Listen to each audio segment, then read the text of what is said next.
Hello there, and welcome to another episode of Answers About Alzheimer's.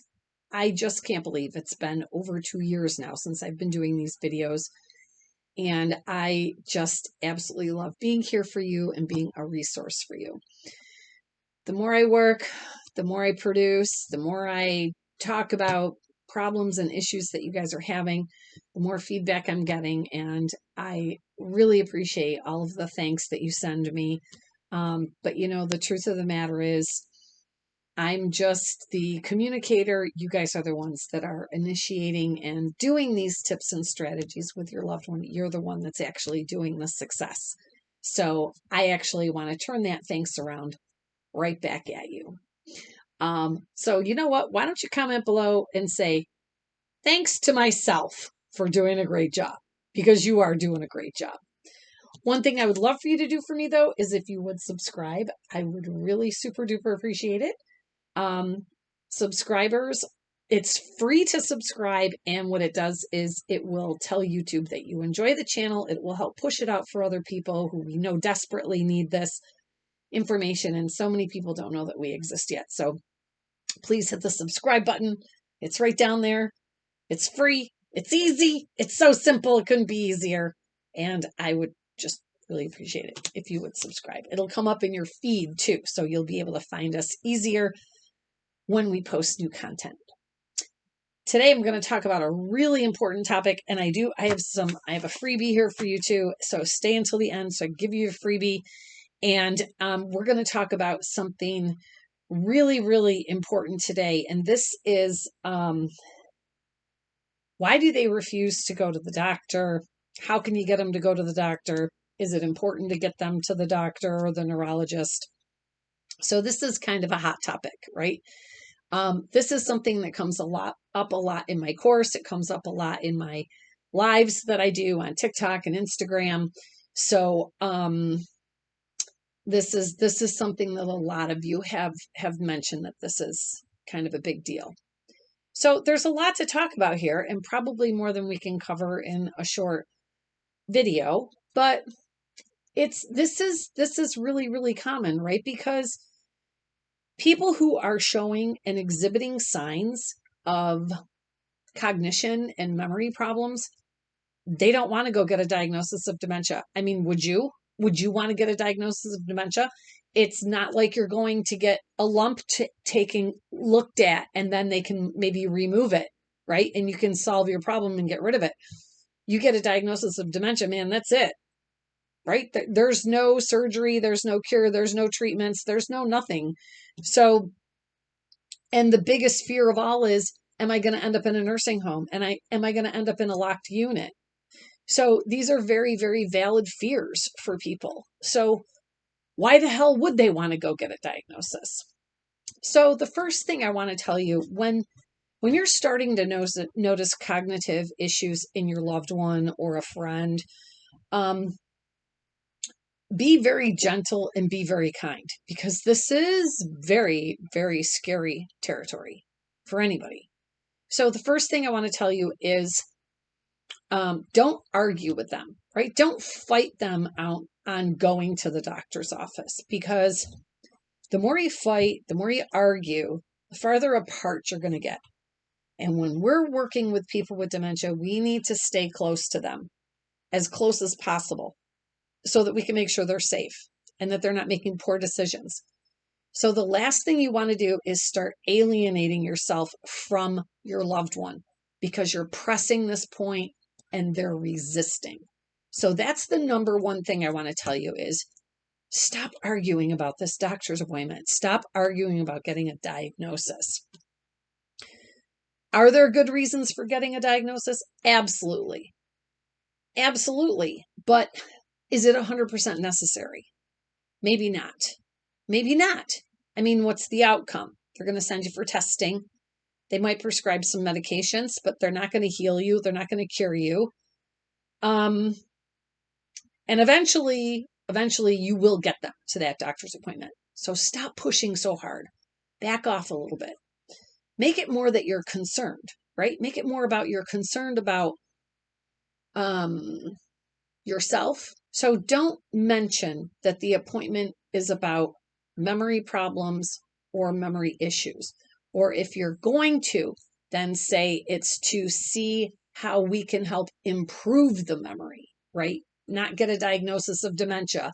It's more to get ideas on how to stimulate and improve your memory. Okay. The other great idea is to maybe make the appointment about yourself and ask your person with dementia to come with you for your appointment to the doctor so that they can be a second eyes and ears for you, and then sort of turn the appointment on to them. So those are a couple of ideas. And you could also maybe not even just tell them that you're going to the doctor. You could just kind of go there and then go out to lunch afterwards, right? Just kind of show up. The other really good idea is to just tell them, don't tell them that this is an appointment that's concerning their memory, right? Or that they're having cognition problems. Tell them that it's just a routine doctor's appointment. Tell them that the doctor's office called and they recommended they're having every single patient come in to review their medications and just do a baseline. This is something new that your doctor's office is doing. They want to be proactive instead of reactive, right? Because that's a lot less scary saying they just want to do a routine checkup. They just want to go over your medications, check your blood pressure, see if there's anything that they can help you with. They're kind of starting this new program within the doctor's office, and they're inviting all of their patients in for a mini consultation, right? Not, Jesus Christ, Mom, you're insane. You're making all these crazy things and you keep repeating yourself and holy crap, we got to go to the doctor. Like that's not going to work. It's not going to work. So we have to make things easier, right? We have to make things easier on them, easier on you. And if it's easier, then everybody's happier too, right? Oh my gosh, win, win, win, win, win all the way around. So, just tell them that it's just a regular routine appointment. Don't make a big deal out of it. Don't make a big fuss out of it. Because the less they know, the better, right? And get the doctor's office involved in this too, right? Then they can just maybe pull out the mini mental state exam or whatever it is that they're going to use and just kind of very casually go into it and not even like tell them, oh, I'm doing a cognitive assessment on you, right? So the other thing is we got to stop being so bossy. It's so easy to kind of start getting bossy with our loved one. And, we're the child usually, and we're starting to notice that we have to take over more and more and more and more. But we can help out without being bossy. And this is something that I teach in a lot of my lives and in my courses and my classes and all that kind of stuff, in my webinars and things like that, which I hope you'll join me for. But we got to stop being so bossy. We have to start changing our language skills and how we're conducting ourselves with our person with dementia. Because again, we don't want this. We don't want the fighting. We want the fighting to stop. We want our relationship back. We want our relationship back. So when you're thinking about this doctor's appointment and they're refusing to go to the doctor, right? So maybe they've already got a diagnosis of dementia, or maybe you're trying to get them in for a diagnosis of dementia. What's the outcome? What is the outcome of getting that diagnosis of dementia? So maybe you want to know what type of dementia they have. I got a freebie here for you. But that will come. That will come. And different dementias have different symptoms. True. They're treated differently. True. But they're all progressive degenerative diseases that are fatal. So is diagnosis important? Well, if you want to know the average lifespan, then yeah, it is important. If you want to try to get the person's final wishes in order and check out things like power of attorney, healthcare proxy, will and testament, when you want to get all those documents in order, yeah, that's important. But you can do that without a diagnosis. You absolutely can do that without a diagnosis. So who's going to provide the care, right? These are important questions. What are your final wishes? Super important, but it's not necessarily directly related to a doctor's appointment. Sometimes we just have to let things go for a little while, right? Don't keep pushing so hard. Give them a break. They're scared. They're afraid.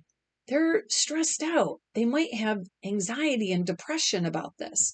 So instead of being bossy and pushy, be their best friend, be their security blanket, be their comfort. That's what loved ones are for. They're our support system.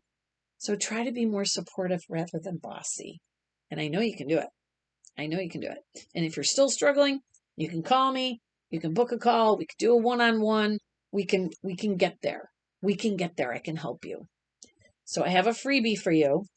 This is called Understanding Different Types of Dementia. This is under the free resources tab on my website, which is located below answersabout.alz.org. Answersabout.alz.org. So this is the main types of dementia, because there's over 100, but these are the main ones, the most common. It'll tell you the average lifespan, the cause, and the different symptoms for different dementias, because they do all have different symptoms, believe it or not. They do. Not all of them have memory loss as an early warning sign. So, and another thing that I want to let you know about is my number one best-selling book, Forget Me Not. This book has saved thousands of families. This is a number one bestseller. It hit the bestseller list within 3 months of being on the market. So this is the number one bestseller for family and professional caregivers. It touches on pretty much everything that you're going to experience. Behaviors, communications, sundowning, hallucinations, delusions, illusions, activities, bathing, hygiene, end of life, all kinds of things are in here. So this is available on Amazon or anywhere books are sold. I dedicated it to my mother, who was killed by my brother. She had dementia, and a lot of great things in here. And this is a super easy read. There is nothing hard about this book at all. I don't do anything too complicated, trust me. So again, please subscribe if you're still tuned in. Please subscribe, big red button down there. And I'm going to see you the next time, okay? Because I'm around and I'm not going anywhere. You can find me everywhere. I'm on Instagram, TikTok, YouTube, Facebook.